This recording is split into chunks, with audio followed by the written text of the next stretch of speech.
श्री स्वामी समर्थ. जय जय स्वामी समर्थ. स्वामींचं नाव घेऊन मी आजच्या ह्या नवीन व्हिडिओला सुरुवात करते. न खाय भोगी तो सदा रोगी, हे आपण नक्कीच ऐकलं असेल.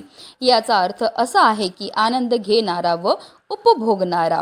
येत्या 13 जानेवारीला आहे भोगीचा सण. भोगी हा आनंदाचा आणि उपभोगाचा सण म्हणून मानला जातो. पण भोगी या शब्दाचा, या सणाला दुसराही अर्थ आहे. जेव्हा आपण देवाला नैवेद्य दाखवतो तेव्हा त्या नैवेद्याला भोग म्हणतात. तेव्हा इंद्रदेवांची आठवण काढली जाते. इंद्रदेवांनी धरतीवर उदंड पीक पिकवावं म्हणून प्रार्थना केली होती, अशी मान्यता आहे. ही पीक वर्षानुवर्ष पुढेही पिकत राहावी अशी प्रार्थना भोगीच्या दिवशी केली जाते. भोगीचा अर्थ म्हणजे नवीन सुरुवात, आरंभ, सकारात्मकता आणि जुन्या गोष्टींचा त्याग असा आहे. या दिवशी लोक घरातील जुन्या व न वापरल्या जाणाऱ्या वस्तू काढून टाकतात आणि नकारात्मकतेपासून मुक्त होण्याचा निर्णय घेतात. भोगीच्या पहाटे काही ठिकाणी पवित्र होम किंवा शेकोटी पेटवली जाते. या अग्नीत जुन्या लाकड वस्तू अर्पण केल्या जातात. ह्या विधी शुद्धीकरण आणि परिवर्तनाचे प्रतीक मानले जाते. काही ठिकाणी सकाळी फटाकेही फोडले जातात.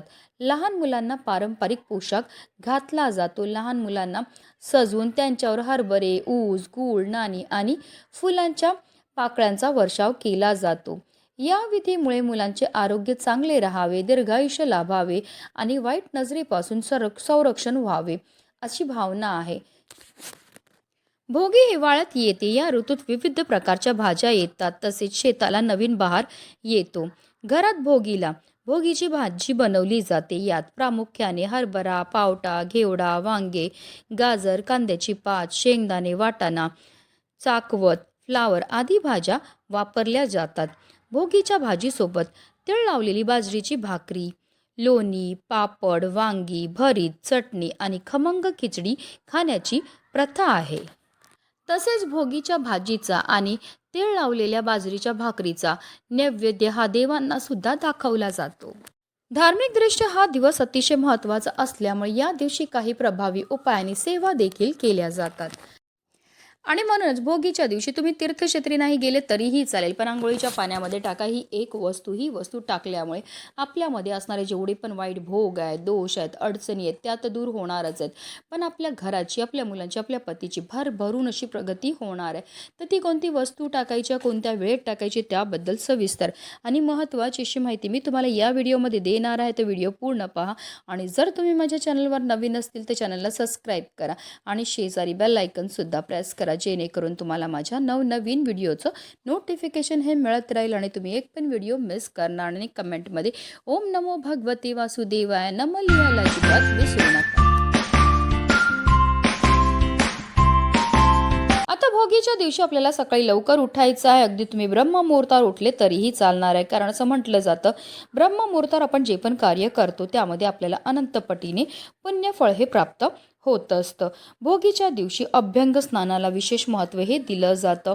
जर तुम्हाला शक्य असेल तर या दिवशी तीर्थक्षेत्री जाऊन स्नान करावे आणि यथाशक्तीप्रमाणे दान करायचं आहे. पण हल्लीच्या धावपळीच्या जीवनामध्ये प्रत्येकाला तीर्थक्षेत्री जाऊन स्नान करणं शक्य नसतं. म्हणूनच आपल्याला घरच्या घरी आंघोळीच्या पाण्यामध्ये या काही वस्तू टाकायच्या आणि आपल्याला स्नानही करायची. ही स्नान केल्यामुळे आपल्याला तीर्थक्षेत्री स्नान केल्याचं पुण्य तर प्राप्त होणारच आहे, पण आपल्याकडनं झालेल्या कळत नकळत पापांपासून सुद्धा आपल्याला मुक्तताही मिळणार आहे. भोगीच्या दिवशी अभ्यंग स्नानाला विशेष महत्त्व हे दिलं जातं. तर आपल्याला भोगीच्या दिवशी तिळाचे उटणे हे तयार करायचे आहे. आता हे उटणे कसे तयार करायचे, तर आपल्याला काय करायचं आहे, थोडेसे सफेद तीळ घ्यायचे आहेत आणि ते अगोदर आपल्याला मिक्सरमध्ये वाटून बारीक करून घ्यायचे आहेत. आता एक वाटी घ्या, त्यामध्ये ही बारीक केलेली तिळांची जी पेस्ट आहे ती आपल्याला काढून घ्यायची आणि त्यामध्ये आपल्याला थोडीशी हळद टाकायची आहे आणि त्यानंतर आपल्याला आंघोळीला जायचं आहे. आता हे उटणं जे आपल्याला तयार करून घ्यायचं आहे. आता आंघोळ करायच्या अगोदर आपल्याला हे उटणं जे आहे ते आपल्या अंगाला चोळून घ्यायचं आहे. तसेच आंघोळीच्या पाण्यामध्ये सुद्धा आपल्याला थोडेसे पांढरे तिळ हे टाकायचे. तिळांची उत्पत्ती ही श्रीहरी विष्णूंच्या घामापासून झाली होती आणि जेव्हा पण आपण तिळांपासून काही उपाय किंवा सेवा करतो तर त्यामुळे आपल्या जीवनामध्ये असणारा प्रखरातला प्रखर पितृदोष, ग्रहदोष, शत्रुबाधा दारिद्र्य दूर होण्यामध्ये मदतही मिळत असते, कारण तिळांना दारिद्र्यनाशक असं सुद्धा म्हटलं जातं. आणि भोगीच्या दिवशी जर असे तिळाचं उटणं लावून स्नान केलं तर आपल्याला निरोगी कायाही प्राप्त होत असते. तसेच हळद टाकल्यामुळे आपल्या कुंडलीमध्ये असणारा गुरुग्रह हा बलवान होतो, आणि जर आपल्या कुंडलीमध्ये असणारा गुरुग्रह बलवान झाला तर त्यामुळे आपल्या जीवनामध्ये असणाऱ्या ज्या आर्थिक समस्या आहेत त्यापासून आपल्याला मुक्तता तर मिळते, पण आपल्याला कोणत्याही क्षेत्रामध्ये अपयशाचा सामना हा करावा लागत नाही.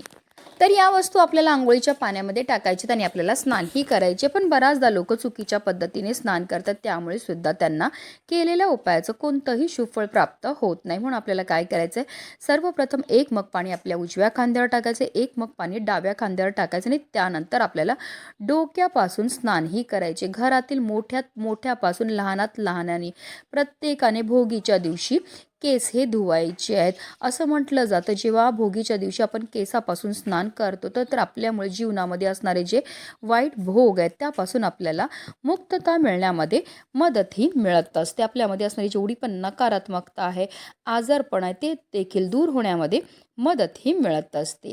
आता ही स्नान करताना निरंतर आपल्याला ओम नमो भगवते वासुदेवाय या प्रभावी मंत्राचा जप करायचा आहे, किंवा तुम्ही श्री शिवाय नमस्तोभ्यम किंवा अगदी तुम्ही स्नान मंत्र सुद्धा म्हणू शकतात.